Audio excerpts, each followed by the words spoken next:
2020학년도 6월 고1 해설 강의에 오신 여러분을 환영합니다. 전 EBS 수학 영역의 이국희고요. 여러분들 시험 보느라 진짜 고생 많이 하셨습니다. 아무래도 6월달 학력평가가 이번이 어떻게 보면 처음 학교에서 보는 시험이었죠. 그러다 보니까 여러분들이 되게 낯설고요. 100분 동안 의자에 앉아있는 것조차 힘들었을 거란 생각이 듭니다. 그리고 선생님도 3월 해설 강의를 찍었지만 6월까지 이렇게 힘든 시기가 올 줄은 몰랐거든요. 그러다 보니까 아무래도 여러분들이 일단 등교 계획은 했지만 전반적인 부분에서 되게 혼란스럽기도 하고 힘든 상황의 연속 속에서 시험을 봤을 거란 생각이 듭니다. 진심으로 고생 많이 하셨고요. 오늘은 여러분들이 그냥 시험 본 것만으로도 정말 고생을 많이 했기 때문에 점수나 이런 거에 크게 연연하지 말고요. 그냥 내가 부족했던 게 뭔지, 학력평가 시험은 이런 거구나, 내가 실제 시험 현장에서는 이런 느낌을 받는구나, 내가 100분 동안이라는 시간 동안에 수학을 푸는 게 굉장히 어렵구나, 뭐 이런 느낌들, 개인적인 느낌들을 좀 잘 느끼셨으면 됩니다. 여러분들 그 필적 확인란이 되게 의미 있는 것들이 많이 있거든요. 오늘 필적 확인란은요, 이거였습니다. 내게 오는 모든 것은 다 축복이었다. 아무래도 여러분들을 위로하는 그런 문구였던 것 같은데요. 이걸 만약에 고3이 봤다면 어땠을까 그런 생각을 합니다. 고3한테는 굉장히 이 뭉클한 말이었을 것 같아요. 여러분들도 마찬가지입니다. 입학도 하지 않았는데요. 담임 선생님하고 온라인으로 만났고요. 그리고 입학하는 데까지 시간이 꽤 오래 걸렸죠. 이런 것들이 여러분들이 나중에 고등학교 3학년이 돼서 그런 것들도 나한테 축복이었구나 라고 생각하는 그런 여러분들이 되셨으면 좋겠습니다. 선생님과 함께하는 이 강의도요, 축복이 되길 바라면서요, 본격적으로 분석을 들어가 보도록 할게요. 일단은요, 여러분들이 어떤 교육청에서 시험 문제를 출제했는지 좀 아셔야 됩니다. 이제 거의 학평이 모든 교육청이 나눠가지고 출제를 하거든요. 6월 학평 같은 경우에는 작년에도 그랬고요. 부산광역시에서 출제를 하고 있습니다. 이번에 부산광역시에서 출제를 했고요. 시험 범위를 보시면 알겠지만 방정식과 부등식에 있는 중간 단원까지였어요. 2차 함수하고 2차 방정식. 안 나온 거는 고차 방정식 파트가 안 나왔거든요. 여러분들이 이제 이 범위까지 포함이 된다면 약간 더 어려웠을 수도 있는데 아무래도 2차 방정식과 2차 함수에 방점이 찍힌 그런 학력평가였지 않았나 그렇게 생각을 합니다. 그리고 여러분들이요, 3월 학평, 그리고 6월 학평, 그리고 뒤에 보게 될 이제 2개의 학평이 더 있을 텐데 그때마다 시험 범위가 조금씩 바뀌거든요.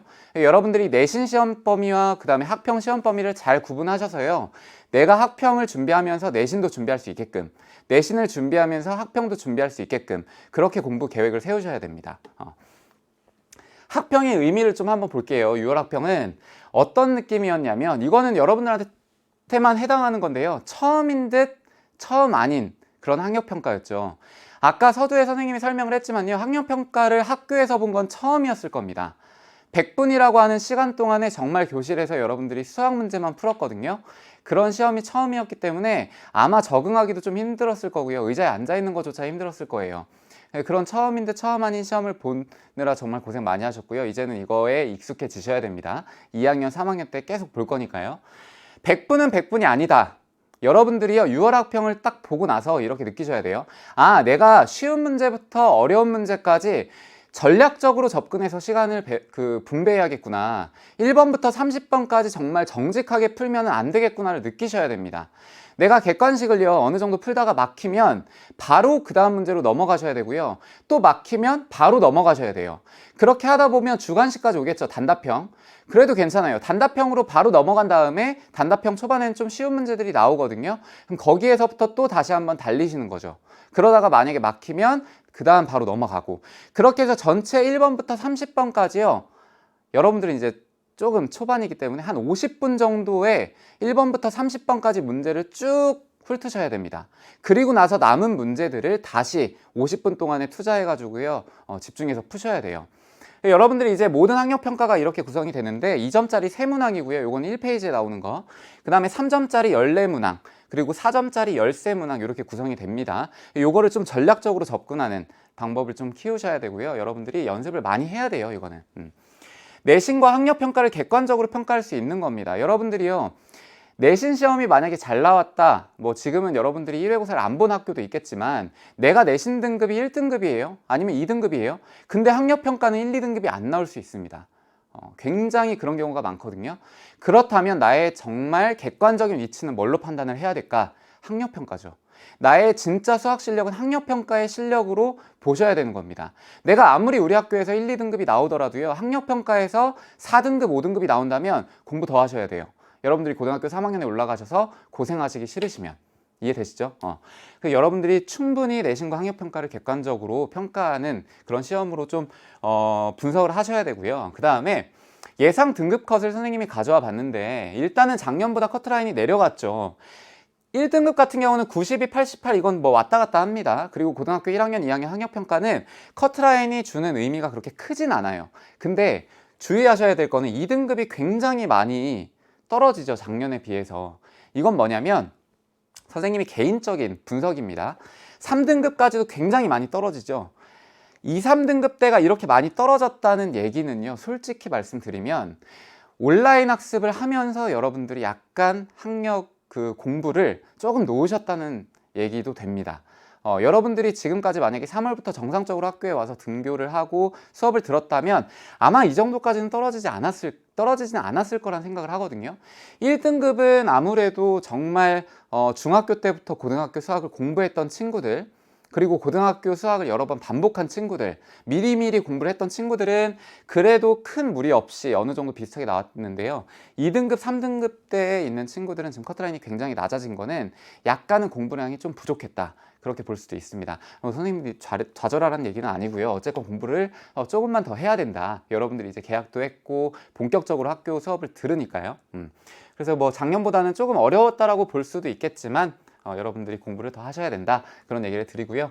자, 그 다음에 이제 단원별로 선생님이 좀 뽑아봤습니다. 이거는 교과서에 나와 있는 단원명을 그대로 적은 건 아니고요. 실제로 고등학교 1학년 6월 학력평가에 주로 출제되는 주제의 이름으로 선생님 좀 적어봤습니다.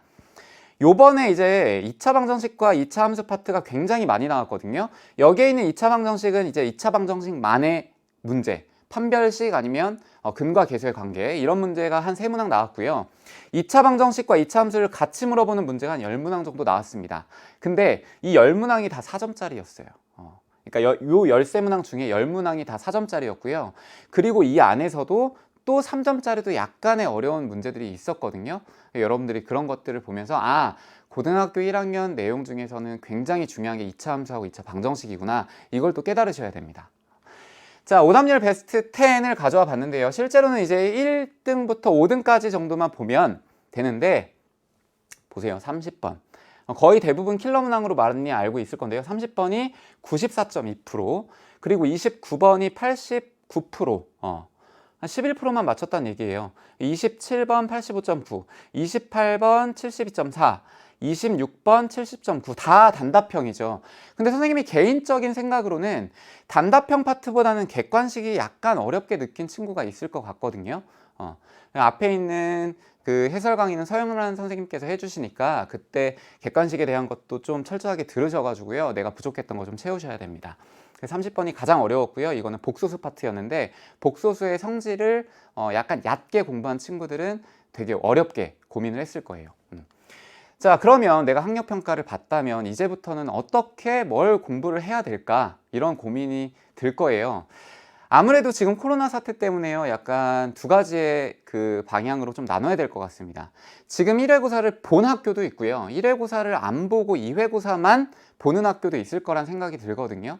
만약에 내가 내신 시험을 보지 않았다라면 지금 학력평가에서 강조하고 있는 2차 방정식과 2차 함수 파트에 대한 내용을 더 철저하게 공부하시고요, 관련된 유형, 문제 유형, 그리고 개념들 꽉꽉 채우셔가지고 공부하셔야 됩니다. 실제로 내신 시험에도 그 부분이 중요하게 나오니까요. 그리고 만약에 내가 1회고사로 그 범위가 다 끝났다면 이제는 여러분들이 2회고사를 보고선 달려가야 될 때거든요. 얼마 안 남았습니다, 2회고사도. 그러니까 여러분들은 지금 만약에 이거를 복습할 시간이 많이 없다면요, 그냥 2차 함수하고 2차 방정식 정도를 선생님의 해설 강의를 들으면서 기본적인 필수 유형들, 개념들 정리하고 그냥 딱 넘어가셔야 돼요. 아셨죠? 그리고 겨울방학 때 다시 한번 부족한 거 채우시는 그런 시간이 되셔야 됩니다. 자, 지금 나한테 맞는 강의를 선생님이 좀 준비를 해봤거든요. 일단은요, 여러분들이 내신이 더 중요합니다. 고등학교 1학년 때. 학교 시험 3주 완성, 서영란 선생님께서 준비하신 강좌가 있으니까요. 그거 꼭 한번 들어보시고, 교과서 진도 특강이랑 시험 직전 요약 같은 경우는 여러분들 학교에 맞게끔 그 강좌가 다 열려 있거든요. 그 중에서 여러분들이 취사 선택해서 내가 내신에 맞게끔 진도를 들어가면서 보충으로 개념들을 쭉쭉 채워가시면 될 것 같습니다. 아무래도요, 학력평가는 여러분들이 처음 보기도 했고 좀 낯선 그런 느낌이었을 겁니다. 그래도 여러분들이 이거는요, 그냥 어쨌건 내신에 들어가지도 않고 어느 정도 여러분들이 처음 보는 시험이니까 그 자체만으로 의미를 두시고요. 너무 이 점수에 연연하다 보면 오히려 내신 공부도 또 안 되거든요. 만약에 성적이 좀 안 나왔다면 내가 내신을 더 잘 봐야겠구나, 이런 뭔가 압박감, 이런 걸 느낄 수 있는데 그럴 필요 전혀 없습니다. 내신은 내신, 학력평가는 학력평가, 이렇게 분리해 두셔야 돼요, 1학년 때는. 그리고 내가 학력평가에서 부족한 개념들을 채워서 내신을 잘 봐야겠다, 이런 마인드로 공부를 하셔야 됩니다. 아셨죠? 네. 여러분들 어쨌건 선생님이랑 지금 해설 강의 듣고 총평도 할 건데요. 여러분들에게 선생님의 강의도 축복이길 바라면서 총평 마무리하도록 하겠습니다. 고생 많이 하셨고요. 본 강의에서 만나뵐게요.